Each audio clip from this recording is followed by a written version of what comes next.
शिवाय। शिवजी सदा सहाय। ओम नमः शिवाय।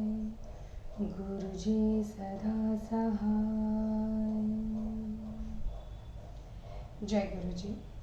अथ श्री शिव महापुराणे द्वितीयायां रुद्रसंहितायां द्वितीयः सतीखण्ड अथ चत्वारिंशोऽध्यायः। नारद उवाच विधे विधे महाप्राज्ञ शैवतत्त्वप्रदर्शक श्राविता रमणीप्राया शिवलीला महाद्भुता वीरेण वीरभद्रेण दक्षयज्ञं विनाश्यवे कैलासाद्रो गते तात किमभूतद्वदाधुना। ब्रह्म उवाच अथ देवगणा सर्वे मुनयश्वपराजिता रुद्रानीकैर्विभिन्नाग्ना मम लोकं ययुस्तदा स्वयंभुवे नमस्कृत्य मह्यं संस्तुत्य य भूरिशः तत्स्वक्लेशं विशेषेण कात्स्यन्यैर्नैव न्यवेदयन् तदा कर्ण्य ततोऽहं वे पुत्रशोकेन पीडितः अचिन्तयमतिव्यग्रो दूयमानेन चेतसा किं कार्यमद्धाशु मया देव सुखावहं येन जीवतु दक्षोऽसौ मखपूर्णो भवेत्सुरा। एवं विचार्य बहुधा नालभं शमहं मुने विष्णुं तदा स्मरन् भक्त्या ज्ञानमाप तदोचितम्। अथ दैवेष्वमुनिभिर्विष्णोर्लोकमहं गतः नत्वा स्तुत्वा च विविधे स्तवैर्दुःखं न्यवेदयम्। यथाद्वरः प्रपूर्णः स्यादेवज्ञकरक्ष्वसः सुखिनः स्युः सुराः सर्वे मुनयश्व तथा कुरु देवदेव रमानाथ विष्णुदेव सुखावह वयं त्वच्चरणं प्राप्ता सदैव मुनयो ध्रुवम्। इत्याकर्णवचो मेहि ब्रह्मणः स रमेश्वरः प्रत्युवाच शिवं स्मृत्वा शिवात्मा दीनमानसः विष्णुर्वाच तेजयसि न सा भूता कृतागसि बुभूषतां तत्र क्षेमाय बहुधा विभूषा हि कृतागसां कृतपापासुरा सर्वे शिवे हि परमेश्वरे पराददुर्यज्ञभागं तस्य शम्भोर्विधेयतः प्रसादयध्वं सर्वे हि यूयं शुद्धेन चेतसा अथापरप्रसादं तं गृहीताद्रियुगं शिवं यस्मिन् प्रकुपिते देवे विनश्यत्यखिलं जगत् सलोकपालयज्ञस्य शासनाजीवितं धृतं तमाशु प्रियया देवं विहीनं च दुरुक्तिभिः क्षमापयध्वं हृद्विद्वं दक्षिण सुदुरात्मना अयमेव महोपायस्तच्छन्त्ये केवलं विदे शम्भो सन्तुष्टये मन्ये सत्यमेवोदितं मया नाहं न त्वं सुराश्वान्ये मुनयोऽपि तनुभृतः यस्य तत्त्वं प्रमाणं च न विदुर्बलवीर्ययो आत्मतन्त्रस्य तस्यापि परस्य परमात्मनः कमुपायं विधिस्ते द्वे परं मूढं विरोधिनम् चलिष्येऽहमपि ब्रह्मन् सर्वे सार्ध शिवालयं क्षमापयामि गिरीशं कृतागस्व शिवे ध्रुवं। ब्रह्म उवाच इत्थमादिश्य विष्णुर्मा ब्रह्मणं सामराधिकं सार्ध्वदैवैर्मतिं चक्रे तद्विरो गमनाय सः ययो स्वधिष्ण्यनिलयं शिवस्याद्रिवरं शुभं कैलासं सामरमुनि प्रचेशादिमयो हरिः अतिप्रियं प्रभुर्नित्यं सुजुष्टुं किन्नरादिभिः नरेतरेरप्सरोभिर्यो गसिद्धैर्महोन्नतं नानामणिमये शृङ्गे शोभमानं समन्तत नानाधातुविचित्रं वे नानाद्रुमलताकुलं नानामृगगणाकीर्ण नानापक्षिसमन्वितं नानाजलप्रसरवर्णैर्मरेः सिद्धयोषितं रमणैर्विहरन्तीं तां नानाकन्दरसानुभिः द्रुमजातिभिरन्याभिराजितं राजतप्रभं व्याघ्रादिभिर्महासत्त्वे निर्दुष्टं क्रूरतोष्णिस्तं सर्वशोभान्वितं दिव्यं महाविस्मयकारकं पर्यस्तं गङ्गया सत्या स्थानपुण्यतरोदया सर्वपावनसङ्कर्त्या विष्णुपद्धा सुनिर्मलम् एवं विधं गिरिं दृष्ट्वा कैलासाख्यं शिवप्रियं ययुस्ते विस्मयं देवा विष्णवाधा मुनीश्वराः तत्समीपे लकां रम्यां ददृशूर्णां ते पुरीं कुबेरस्य महादिव्यां रुद्रमित्रस्य निर्जराः वनं सौगन्धिकं चापि ददृशुस्तमीपतः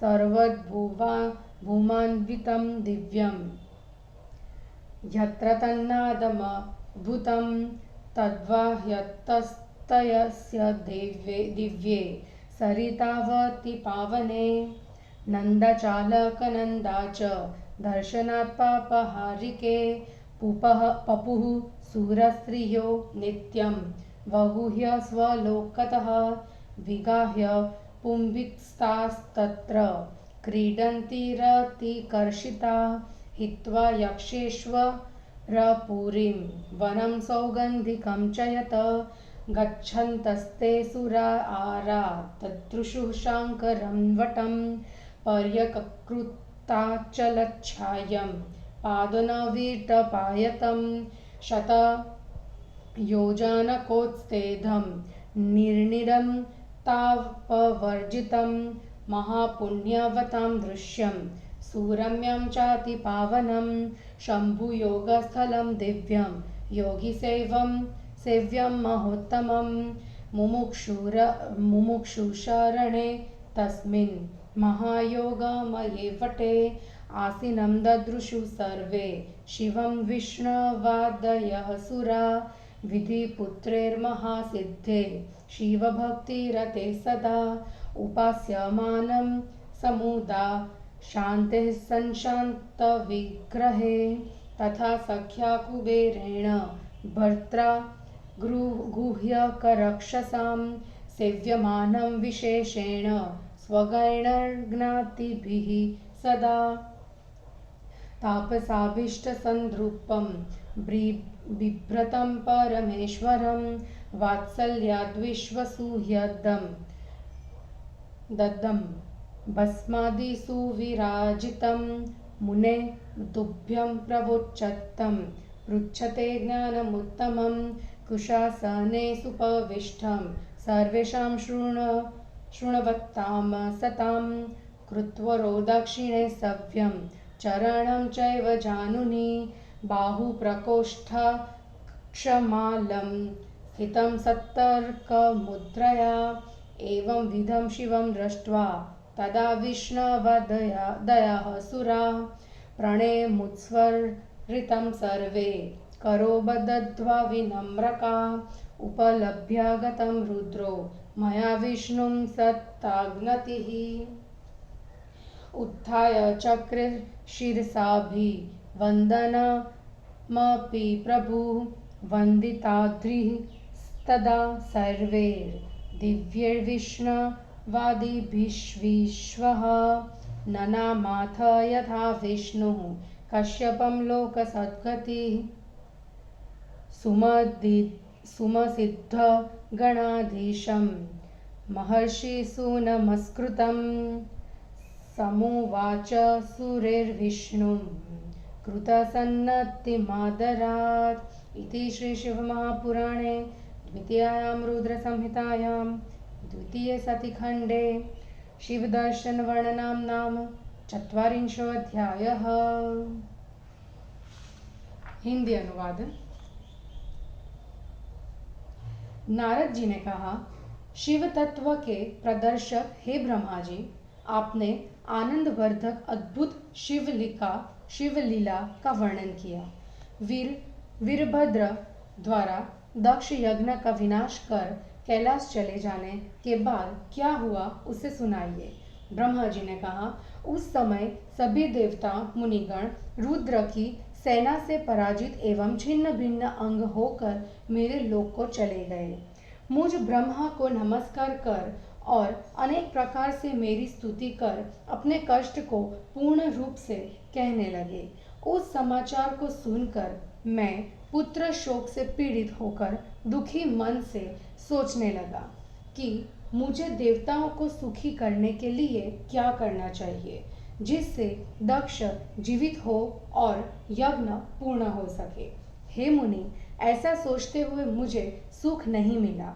तब मैंने विष्णु का स्मरण कर उचित ज्ञान पाया। उसके बाद मैं देवताओं और मुनि जनों के साथ विष्णु लोक को गया। वहां उन्हें प्रणाम कर और उनकी स्तुति कर अपना दुख कहने लगा। हे भगवान, जिस प्रकार यज्ञ पूर्ण हो और दक्ष देवता तथा मुनिगण सुखी हो, वैसा प्रयत्न आप कीजिए। देवताओं को सुखी करने वाले रमानाथ विष्णु भगवान हम सब देवता तथा मुनि आपके शरण में आए हैं। ब्रह्मा जी की बात को सुनकर वह रमापति शिव जी का स्मरण करके दुखी होकर कहने लगे। विष्णु भगवान ने कहा, तेजस्वी पुरुष के साथ यदि अपराध किया जाता है तो उसका भूषण क्षमा ही हो सकता है। हे ब्रह्मा जी, इस यज्ञ में शिव जी का भाग न दिलाने के कारण परमेश्वर शिव जी के सामने हम सब अपराधी है। आप शुद्ध मन से शिव जी को मनाएं और उनके दोनों चरण को पकड़कर प्रणाम करें। जिस देवता के प्रकोपित हो जाने पर संपूर्ण संसार शीघ्र ही नष्ट हो जाता है और जिनके शासन से लोकपालों सहित यज्ञ जीवित रहता है, पत्नी रहित और दुष्ट दक्ष के अपशब्दों से पीड़ित उन शिव जी से क्षमा मांगो। हे ब्रह्मा जी, उस अपराध की शांति का यही सबसे बड़ा उपाय है। इसी से वे संतुष्ट होंगे। मैंने सत्य कहा है। न मैं, न तुम, न देवता और न कोई शरीरधारी मुनि आदि उनके तत्व तथा बल वीर्य की सीमा को नहीं जान सकते हैं। आत्माराम उस परम परमात्मा के साथ विरोध करके कौन उपाय किया जा सकता है। हे ब्रह्मा जी, मैं भी आप सब के साथ अपराधी होने पर भी शिव जी के पास चलूंगा और उनसे क्षमा प्रार्थना करूंगा। ब्रह्मा जी ने कहा, ऐसी आज्ञा देखकर विष्णु जी ब्रह्मा आदि देवों के साथ हिमालय में जाने के लिए तत्पर हो गए। उस समय विष्णु भगवान देवता मुनि तथा प्रजापतियों के साथ हिमालय पर्वत पर गए। वह स्थान शिव जी को अति प्रिय है। वहाँ किन्नर देवता, अप्सरा, योगी, सिद्ध गणों से युक्त तथा सर्वोच्च है। वह स्थान मणिमय चोटियों से चारों ओर सुशोभित था। अनेक धातुओं से विचित्र तथा अनेक वृक्षों लताओं से भरा पूरा था। वहाँ अनेक मृग तथा पक्षी विचरण करते थे। वहाँ अनेक प्रकार के झरने थे। वहाँ देवों तथा सिद्धों की स्त्रियां अपने पतियों के साथ पर्वत कंदराओं के भीतर विहार किया करती थी। अनेक प्रकार के वृक्षों से वह हिमगिरी सुशोभित था। सिंह आदि प्राणी भी क्रूरता को छोड़कर वहां निवास करते थे। वहां सभी प्रकार की दिव्य शोभा के दर्शन हो रहे थे। पुण्य दायिनी विष्णुपति गंगा देवी वहां चारों ओर विराजमान थे। उससे वह स्थान अत्यंत निर्मल हो गया है। इस प्रकार शिवजी के प्रिय कैलाश पर्वत को देखकर विष्णु आदि देवता तथा मुनिवर आश्चर्यचकित हो गए। उस हिमालय के समीप मैं शिवजी के मित्र कुबेर की दिव्य अलका नगरी को देखा। उसके समीप में कमल वन को देखा। उसके चारों ओर अनेक प्रकार के वृक्ष पक्षी गणों से निनादित थे। उसके बाहरी तरफ नंदा तथा अलकनंदा नामक दो नदियां बह रही थी, जिनके दर्शन मात्र से पापों का नाश हो जाता है। देव सुंदरिया प्रतिदिन स्वर्ग से आकर उनमें स्नान करके उनके तट प्रदेशों के साथ रति क्रीड़ाएं किया करती है। कुबेर की नगरी और उस कमल वन को छोड़कर अब वे जाने लगे तो उन्होंने समीप से शिव जी के वट वृक्ष को देखा, जिसके चारों ओर अचल छाया थी एवं जड़ पर खड़ा 100 योजन की ऊंचाई वाला घोंसलों तथा ताप रहित वह था। पुण्यात्माओं द्वारा देखे जाने वाली रमणीय तथा अत्यंत पवित्र शिव जी की तपोभूमि दिव्य योगियों द्वारा सेवित अत्यंत उत्तम मोक्ष की इच्छा करने वालों का वह घर था। ऐसे वट वृक्ष के नीचे बैठे हुए शिव जी को विष्णु आदि देवताओं ने देखा। महायोगी शिव भक्त सनक सनंदन आदि द्वारा सदा प्रसन्नता पूर्वक सेवा करते हुए देखा और गुह्यक राक्षसों के स्वामी मित्र कुबेर द्वारा तथा शिव गणों द्वारा सेवा करते हुए देखा। तपस्वी के योग्य रूप को धारण करने वाले प्रेम से संसार के मित्र शिव जी को भस्म लगाए हुए देखा।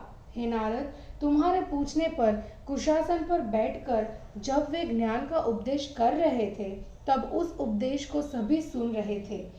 दाहिनी जांग पर बायां पैर रखे हुए बाहु तथा कोहनी से नीचे की भुजा पर रुद्राक्ष धारण कर तर्क मुद्रा में स्थित शिव जी को देखकर विष्णु आदि सभी देवताओं ने हाथ जोड़ नम्र होकर उन्हें प्रणाम किया।